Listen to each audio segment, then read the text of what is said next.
Here's what not to do while you're desert hiking in Capitol Reef National Park. Welcome to Blue Side Adventures. I'm Care Bear. And I'm Nemo. Let's have a chat.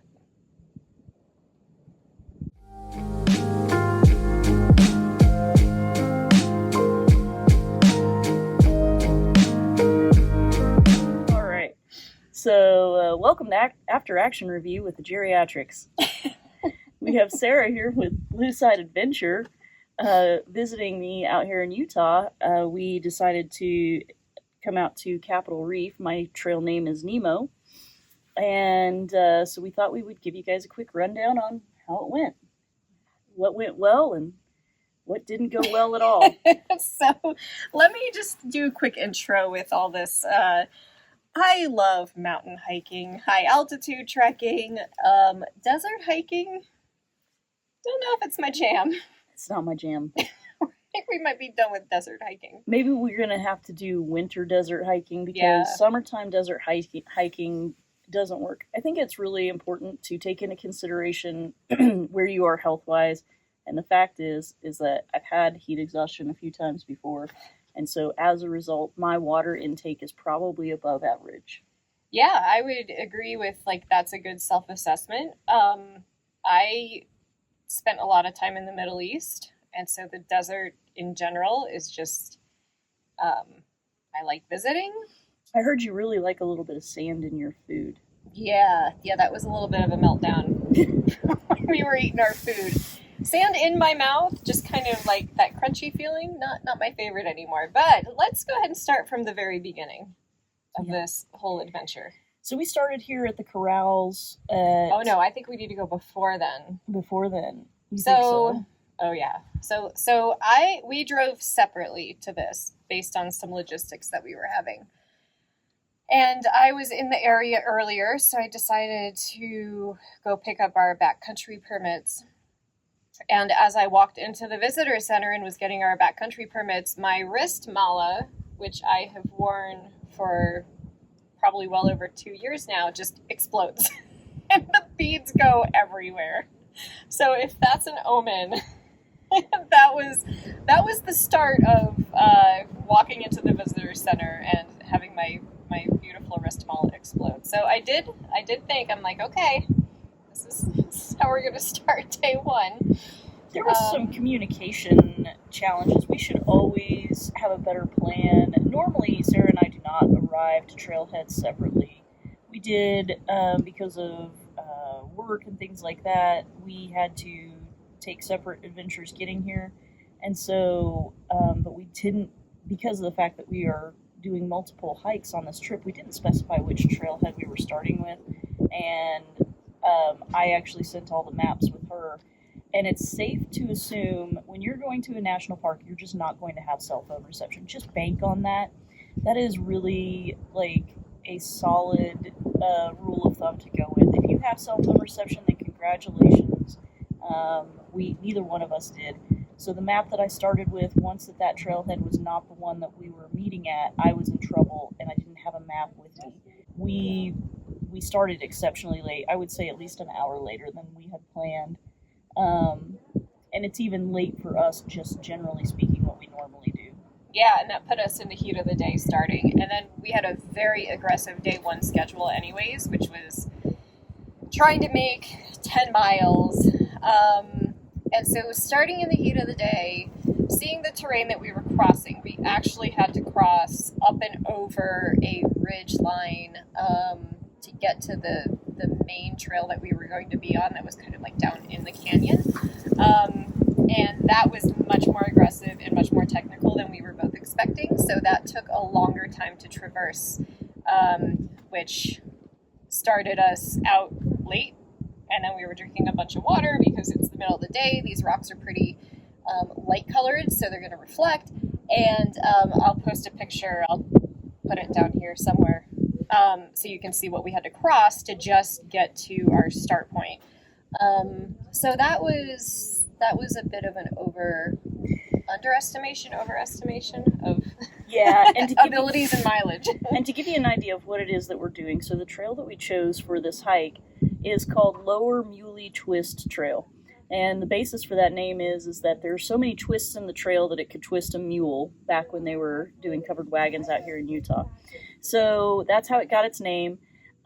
We did have to go over the ridgeline, like she's saying. It's 2 miles to the Lower Muley Twist, and then once you get into the waterway, the dried up waterway, then it's supposed to be 8 miles down, and that was going to be what we were going to do on day 1.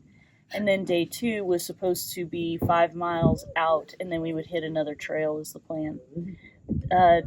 Things didn't go as planned.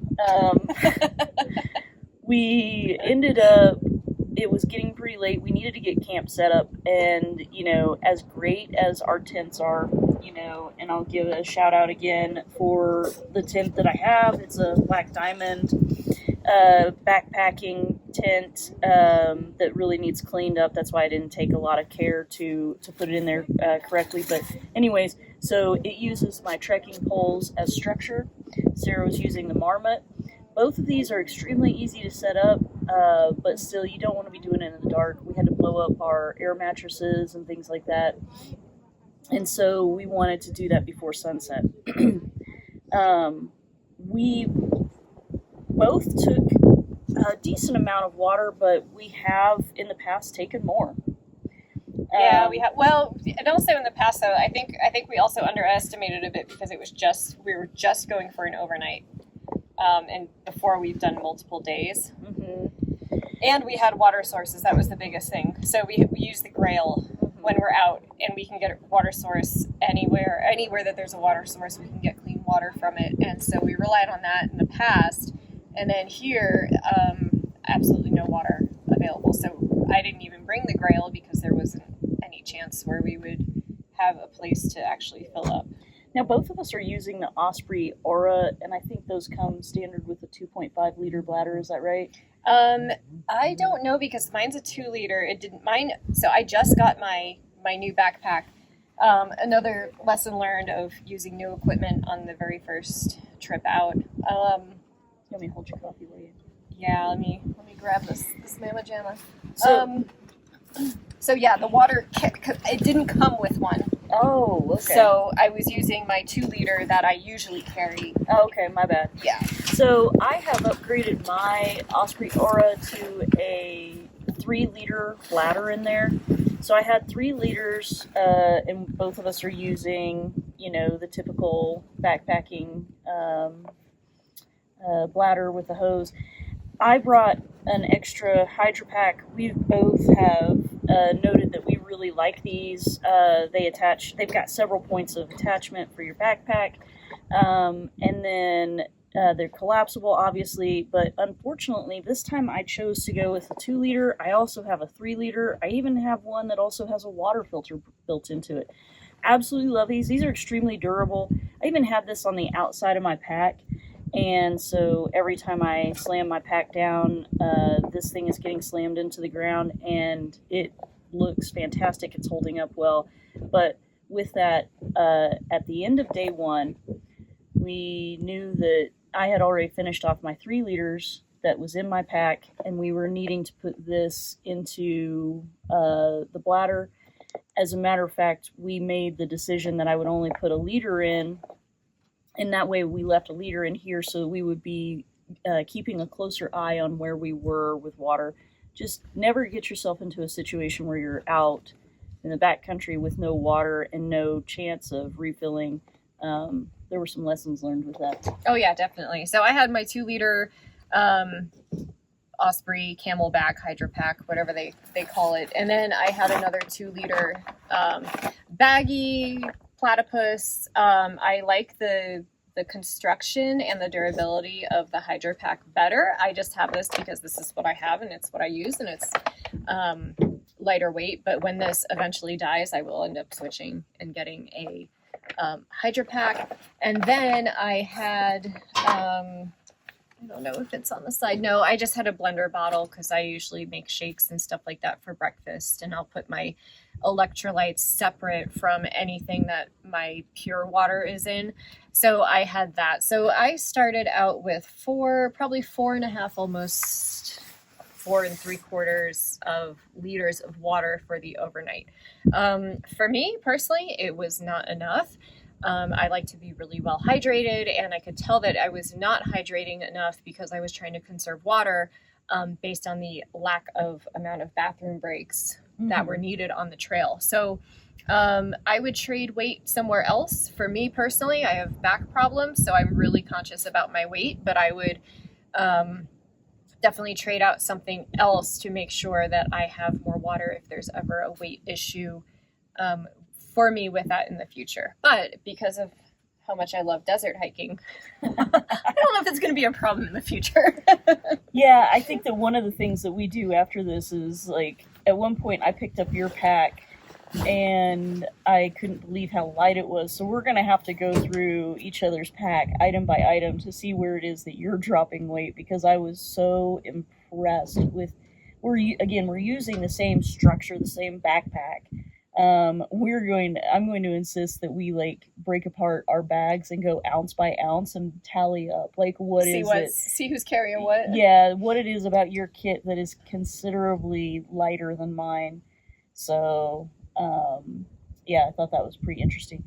So with all of that, like, we made decisions starting last night, knowing how low we were on water, such as we didn't, both of us brought some sort of food that was going to require, heating up water and mixing that in order to eat. And instead we went ahead and chose to eat, like, bars and things like that, so that we didn't sacrifice. Like, I know that my peak refuel meals, they use 1 1/3 cup of water, and I don't know what your fuel uses. Yeah, I eyeball it, but it's about the same. Yeah, so that was not water that we were willing to give up. And I can tell you today on the trail, I was really glad that we made that decision, because every little sip counted today, as we only had 2 liters and 7 miles to go. Yeah, and I used every bit of that water today. So let's talk about packs for a minute. I got a brand new pack for this trip. I've been kind of thinking about changing over to a more quality backpacking pack for a while now, and I just decided to do it because one of the things that I can't negotiate on is my back anymore. I have a lot of back problems, which, if you guys know me, you know that's a thing for me. And so I was like, why am I not investing in doing something that can protect my back and make something I like to do more enjoyable? So I ended up getting the Osprey Aura. This is the same one that Michelle has. And I love that Osprey has used this, they call it anti-gravity technology, but the hip belt really hugs the hips and takes a lot of the weight off. There's really improved suspension. There's this kind of netting through here that helps with ventilation. It's just a really, really nice solid pack. What I do regret is starting out on a 17-mile backpacking trip, having not used this before, and there's a lot of adjustments that happen when you have a new backpack. So I was kind of doing that on the fly. One of the other things that I noticed for me personally, and this happened to me a lot in the Army every time I would ruck, is my belt line would really dig into my hips. And then when I have a pack on that and it hits the belt and it hits the pants, it may just be my body and the way that my body is shaped, but I get really, really bad pain along my hip bones with that. And so I was adjusting that a lot, and I think it'll get better with time. I know I need to do some more adjustments, but overall, this is a huge improvement from what I had. If you are interested in getting into backpacking and you want to save your back, or you have back problems and you think that's preventing you from backpacking, you really need to go to one of the stores, get fitted for this, but really look for the Osprey anti-gravity. These are 65-liter packs. I think they are probably just about perfect for a couple nights of backpacking, like anywhere, probably 3 nights. Yeah, up to depends on how much you pack. Some people pack really light, and this could be a week's worth, but it's a really great overnight pack. Lots of pockets and things. I like hanging things on the outside because it saves space. So I have my tent here. I had my little camp chair here that I'm sitting on.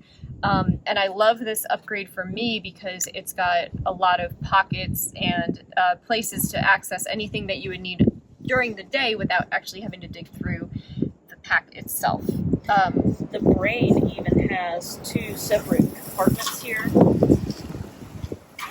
There's some of that sand in your teeth that you were really looking forward to. Yeah, that's nice and crunchy. So there's the top compartment, got compass in there and things like that, headlamp as well as binocular. And then we put our first aid kits in the second layer of the brain here. So I've got a Knowles, because we are both now certified wilderness first responders, so we've got our Knowles med kit there. And so that in and of itself holds a considerable amount, or, because that can be weight that's swinging around. So if you don't want to put that there, that's totally reasonable. So that, and this is detachable if you decided that you wanted to carry this, out for some short little jaunt, but leave the rest of your pack at a camp that you've set up, then that's also a really great option with this bag.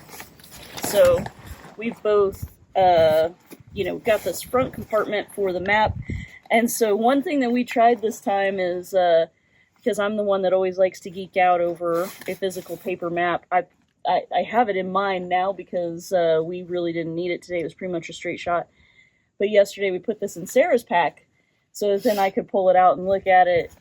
She had a really good watch for mapping purposes, the Garmin Phoenix, right? Yeah, so we like maps and planning off of maps and like verifying where you are off of maps. And I think it's a really useful skill that if you're going to be out, you need to be comfortable with using a map because technology fails and you need to, make sure that you can get yourself navigated properly if worse comes to worse. The other thing, though, is desert hiking is really, really difficult to navigate. And so I am so happy with this watch that I have, and it's got maps from basically all of the Northern Hemisphere downloaded to it. And as long as I'm in hike mode, I zoomed in enough and I saw exactly where our trail is and where our map was and where we were supposed to be. So it was a really great way to verify where we were and where we were supposed to be. Being in the canyons, and relying on signal and GPS and such like that, it was, sometimes it was a little bit like, oh, it's off, wait for it to catch up as soon as it gets a better view of the sky. But it was a really, really great system to have. Like I always say, 2 is 1, 1 is none. And having that as a reliable backup for us, and it was, honestly, I say backup, but it was kind of our primary for most of the time, just because it was so easy to have that reference on my wrist. So, love this watch and super happy that I had that. The other thing I want to talk about safety and communications is the satellite GPS, my old ancient Garmin here that I absolutely love, but it Bluetooths to my phone.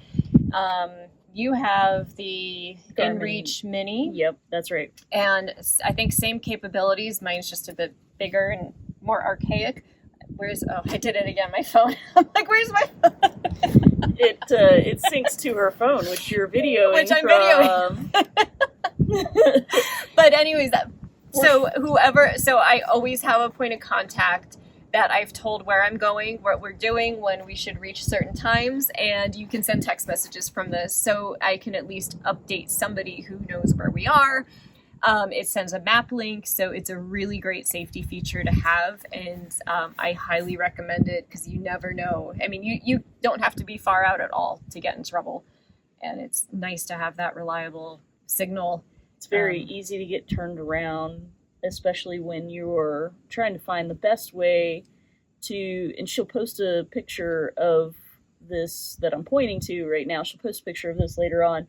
But when you're trying to find the best way to maneuver up and over that, you get turned around so many different ways, like working through everything, that at one point I turned to her and I said, which way is north at this point? Like, I truly don't know. Yeah. I was so confused and turned around because we had done so much of that. And, I'm sure you can tell we're a little bit fatigued. We're making a little mistakes with our words here and there. We didn't get to have our coffee because, again, conserving that water, as we only had 2 liters each to finish out with 7 miles to go today through the desert.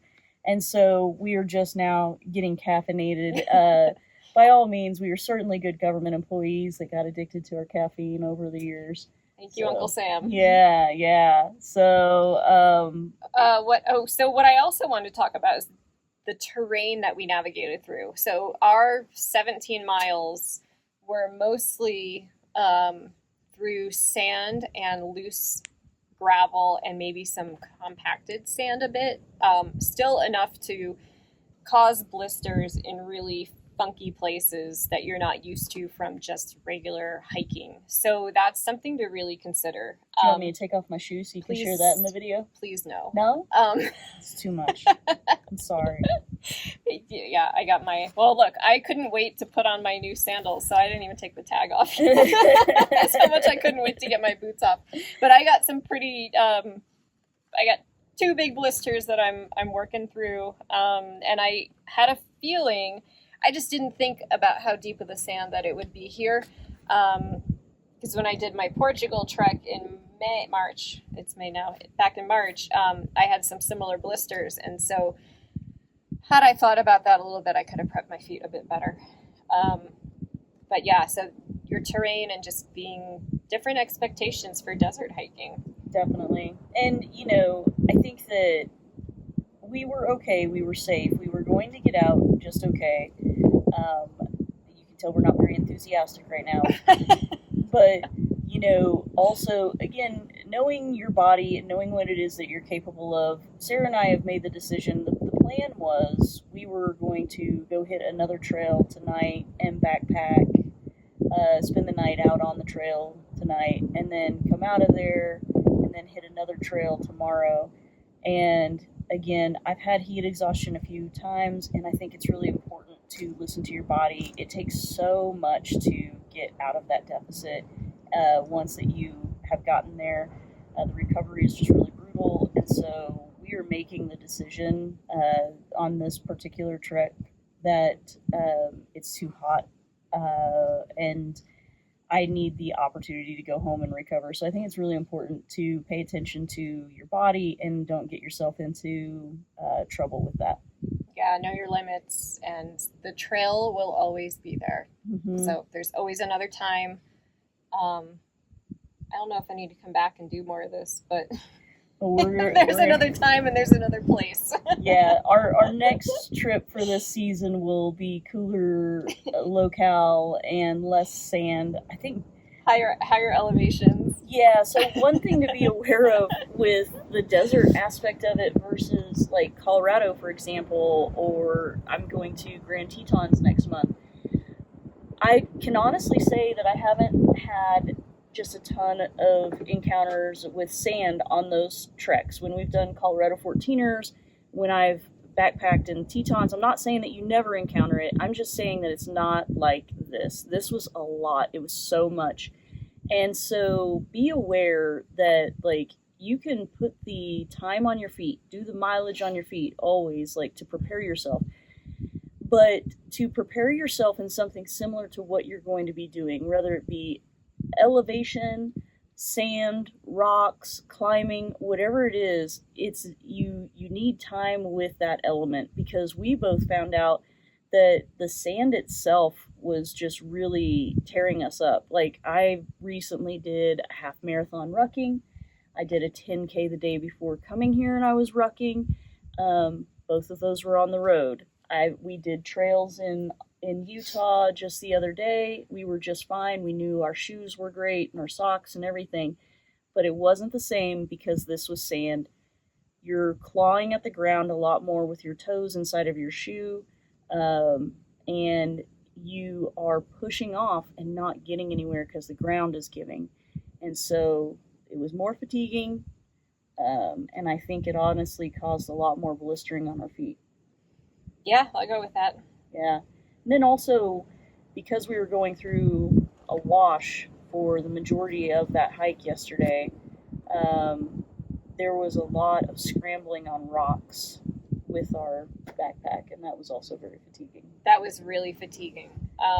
Yeah, the extra weight, and especially this is something I don't usually train with a ton of weight. I train for day packs because day trekking is my thing. I would love to get into backpacking more. I hope I do now because I have a pack that does not cause me as much physical pain with my back issues. But yeah, this is definitely something that training more for this to make it more enjoyable.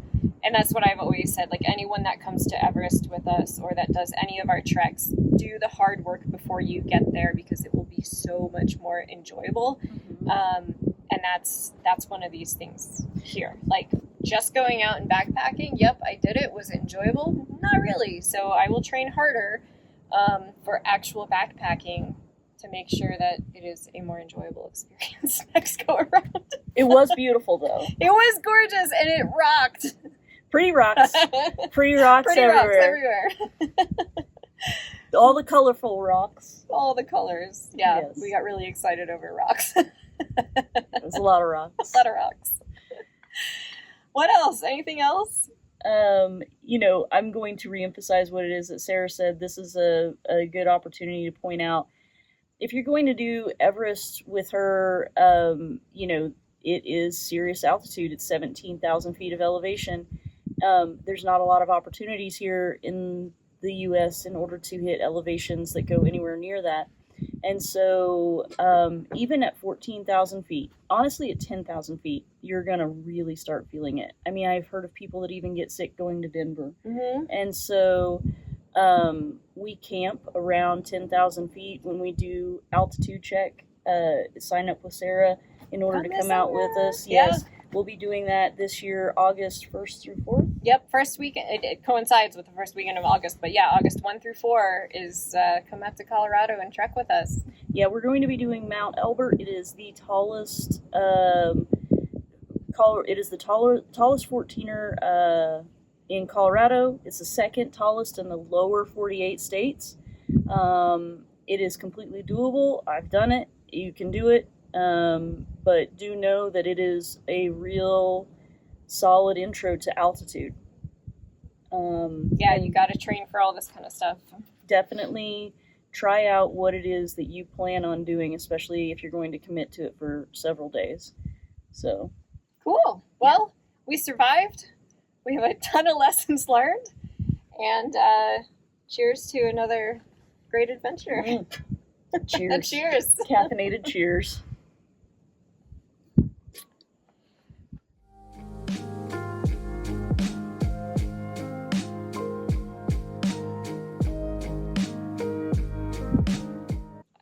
Know what to say. Nemo and Care Bear. Here we go. Hang on, let me try that again. Well, we're here. Welcome to After Action Review with the Geriatrics. Let me fix this. Your ball is fucked up. Hiking in the... Here's our after... God damn it. Okay. Well, so quick intro. So Sarah with Blue Side Yoga. Adventures, get it right. Ah, fuck me. Okay. So starting that over. All right.